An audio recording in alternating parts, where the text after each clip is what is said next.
صلو علی الحبیب صلی اللہ تعالی علی محمد. قبروں کی پوجا نعوذ باللہ من ذالک، یہ تو کفر ہے.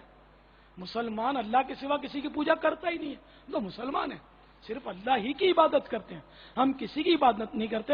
ہم مزاروں پر حاضری ضرور دیتے ہیں اور حدیث پاک کی روشنی میں دیتے ہیں. مشکات شریف کی حدیث مشہور ہے جس کا مضمون کچھ یوں ہے کہ میں پہلے تم کو قبروں کی زیارت سے منع کرتا تھا، اب کہتا ہوں قبروں کی زیارت کو کرو، کہ یہ دلوں کو نرم کرتی ہے اور آخرت کی یاد دلاتی ہے وغیرہ. اور میرے آقا صلی اللہ تعالی علیہ وسلم ہر سال شہداء احد کی زیارت کو جاتے تھے، یہ بھی حدیثیں ہیں. اور پھر سرکار صلی اللہ علیہ وسلم کے روزے پر کس کو نہیں جانا ہے؟ ایک بھی ہاتھ نہیں کھڑا کرے گا. سب کو جانا ہے نا سرکار کے روزے پر.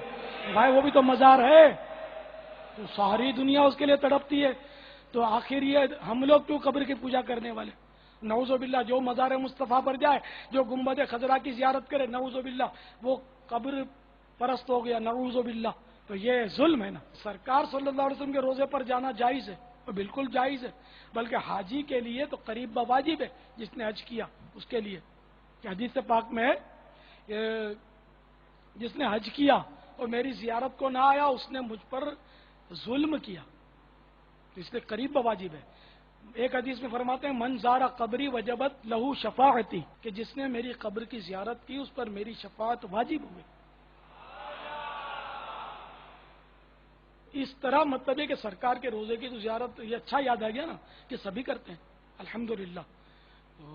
ایک اعلیٰ اور عمدہ ترین کام ہے یہ اللہ کے محبوب کے روزے کی زیارت کرنا، اور شروع سے کرتے آ رہے ہیں، کوئی نئی بات نہیں ہے. مسلمان صحابہ اکرام بھی کرتے تھے زیارت. تو اس لیے مزارات کی حاضری دینا اب بکثرت دیں تب بھی کوئی مذائقہ نہیں ہے.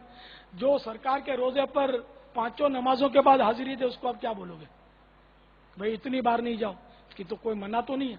تو اگر کوئی کسی ولی اللہ کے مزار پر، اب روز تو کون جاتا ہے 5 وقت، تو شاید ہی کوئی جاتا ہو، ہفتے میں 1 آدھ بار جاتا ہوگا آدمی، تو اس کو کوئی بولے کہ یہ بھائی مزار پر ہی پڑا رہتا ہے، تو چلو نا یار بھلے پڑا رہتا ہے، تم کو کیا تکلیف ہے؟ ہاں سجدہ کون مسلمان کرے گا یار سجدہ مزار پر؟ میں نے تو ابھی باقاعدہ سجدہ کرتے ہوئے تو کسی کو نہیں دے گا. مزارات تو میں نے بھی بہت دیکھے ہیں. تو اگر کوئی جھک جاتا ہے، زمین چوم لیتا ہے، زمین پہ ماتھا رکھ لیتا ہے، تو اگرچہ وہ سجدے جیسی ہیئت کر لیتا ہے تو اس کو یہ نہیں کرنا چاہیے، ہرگز نہیں کرنا چاہیے، بالکل اجازت نہیں ہے.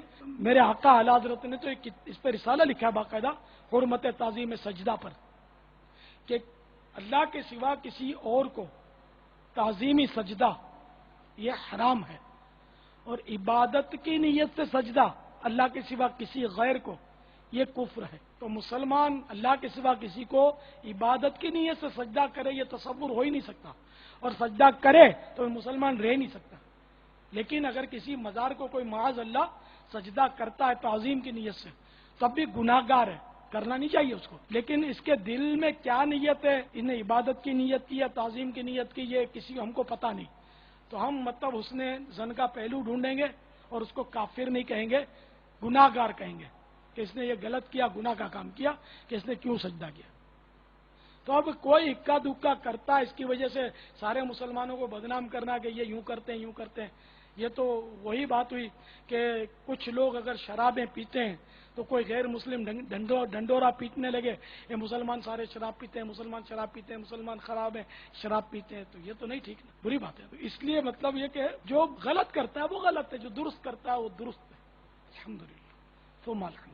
صلو علی الحبیب صلی اللہ تعالی صلو علی الحبیب صلی اللہ تعالی علی محمد. مجھے اپنی اور ساری دنیا کے لوگوں کی اصلاح کی کوشش کرنی ہے.